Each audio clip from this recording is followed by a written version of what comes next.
स्वागत आप सभी का। वापस रुक करते हैं खबरों का, जहां एनडीए के नेतृत्व में बिहार विकास के पथ पर लगातार आगे बढ़ रहा है।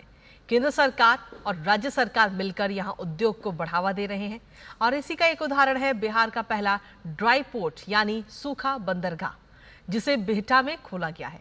आखिर क्यों खास है ये बंदरगाह और बिहार के विकास में इसकी भूमिका कितनी महत्वपूर्ण है, आइए आपको दिखाते हैं पटना जिले के बिहटा से हमारे संवाददाता कुमार आलोक की ये खास रिपोर्ट।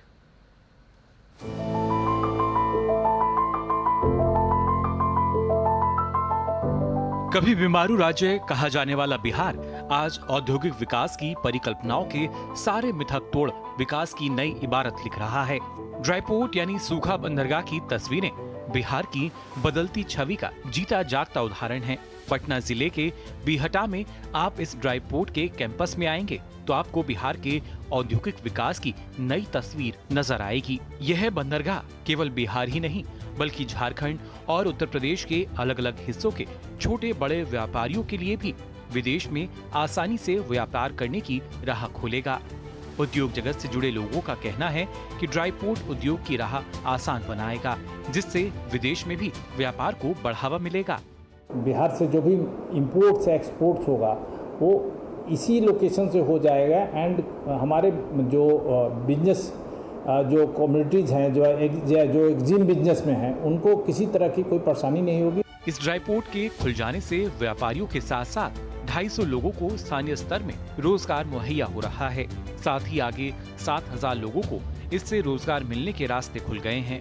जो लोग बाहर काम कर रहे थे आज के डेट में बिहार में काम कर रहे हैं और काफी अच्छे से रोजगार की संभावनाएं काफी बढ़ी हैं। बिहार से पलायन की बड़ी वजह बेरोजगारी है, लेकिन अब यहाँ नई नई विकास परियोजनाओं से रिवर्स माइग्रेशन देखने को मिल रहा है। हमारे बिहार में इस तरह का ड्राई पोर्ट बन गया है तो हम अपना यहीं पे काम कर रहे हैं और यहीं पे पैसा बच रहा मेरा। बिहार भी बहुत आगे डेवलप कर रहा है और बिहार में भी बहुत अच्छा सर इंडस्ट्रीज आए हैं। बिहटा में सर हम लोग का ये जो आईसीडी है ये भी एक बहुत बड़ा इंडस्ट्री अब बनने जा रहा है। बिहार पूरे भारत में 0.5% आयात निर्यात करता है।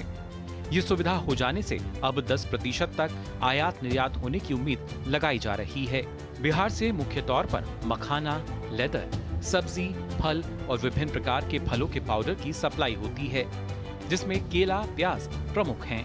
इनलैंड कंटेनर डिपो यानी आईसीडी के बिहार में खुल जाने के बाद अब बिहार का रेवेन्यू दूसरे राज्यों में नहीं जाएगा बल्कि बिहार को ही वो रेवेन्यू मिलेगा। साथ ही साथ निर्यात में भी बिहार का प्रतिशत और तेजी से आगे बढ़ेगा। कैमरामैन विनोद ओझा के साथ कुमार आलोक, डीडी न्यूज, बिहटा।